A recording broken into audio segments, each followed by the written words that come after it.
चंद्रपुर महानगर पालिका चुनाव 2026 को लेकर राजनीतिक सरगर्मियां तेज हो गई हैं।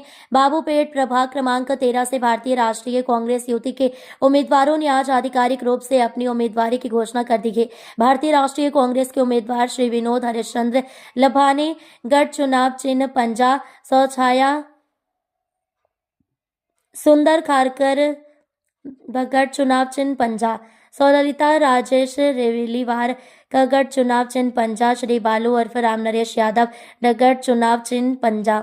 चारों उम्मीदवार साधारण परिवारों से ताल्लुक रखते हैं और उन्होंने जनता की रोजमर्रा की समस्याओं के नजदीक से देखा है। घर परिवार, समाज और जीवन के अनुभवों के साथ जनता की सेवा करने के उद्देश्य से इन्होंने राजनीति में कदम रखा है और जनसेवक के रूप में कार्य करने का संकल्प लिया है। अब देखना यह होगा कि जनता इन उम्मीदवारों पर कितना भरोसा जताती है। पूरी खबर के लिए देखते रहें भारत न्यूज 24। संवाददाता प्रमोद दुबे की रिपोर्ट। हरिश्चंद्र लभाने बहुमत बागायतीमधून मी अनुसूचित जाती राखीव या गटातून उभा आहे। भारतीय राष्ट्रीय काँग्रेसला मला एक माझ्यावर विश्वास ठेवून मला या ठिकाणी उमेदवारी दिलेली आहे। मी यापूर्वी या वार्डाचा नगरसेवक होतो। हा वार्ड सर्वसामान्यांचा, कष्टकऱ्यांचा, झोपडपट्टी चंद्रपूर शहरातली सर्वात मोठी झोपडपट्टी म्हणून या बहुपेटच्या लोकांना बघितल्या जाते आणि या भागात अनेक असे प्रश्न आहे।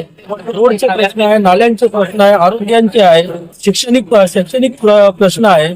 असे अनेक प्रश्न या भागात असल्यामुळे या भागात जसा ज्या पद्धतीने विकास व्हायला पाहिजे तसा विकास या भागात झालेला नाही।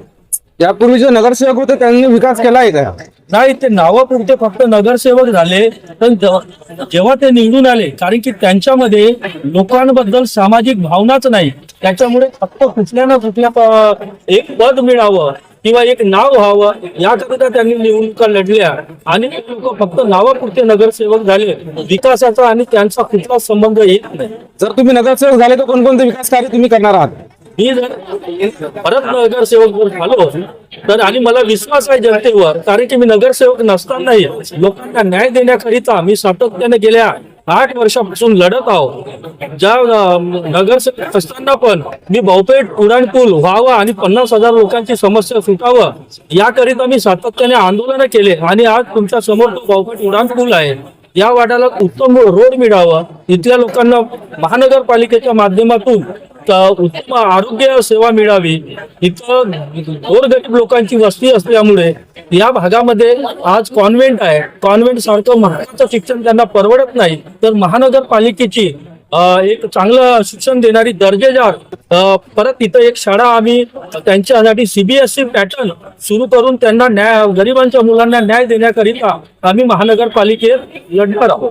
येत्या 15 तारखेला निवडणूक आहे, जनतेला काय एक अपील आहे तुमची?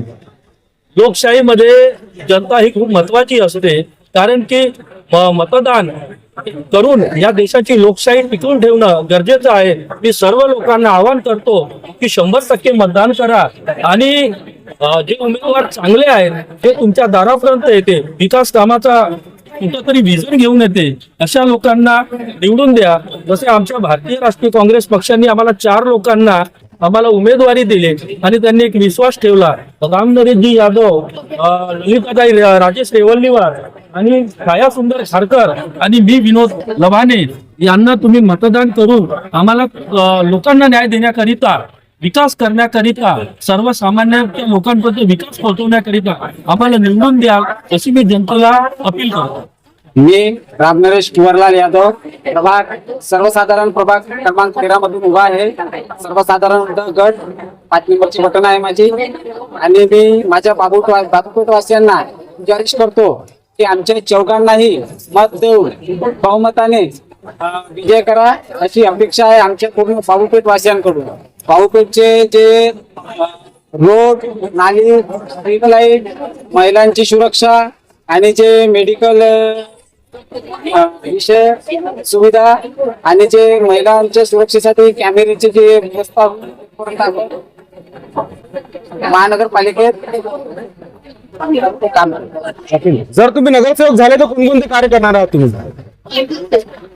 नगरसेवक झाले तर आमचे जे वार्डाच्या जे सोयीसुविधा जे प्रश्न आहे ते सोडवण्यासाठी आणि पूर्ण विकास करायचा। येत्या 15 तारखेला निवडणूक आहे, जनताला काय एक आव्हान असणार आहे आपला?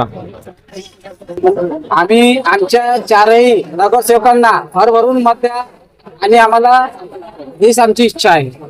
धन्यवाद. मी छाया तुमचं सांगणे काँग्रेस पक्षाकडून आणि 4 जणांना आम्हाला वोटिंग करून निवडून द्यायचं आहे आणि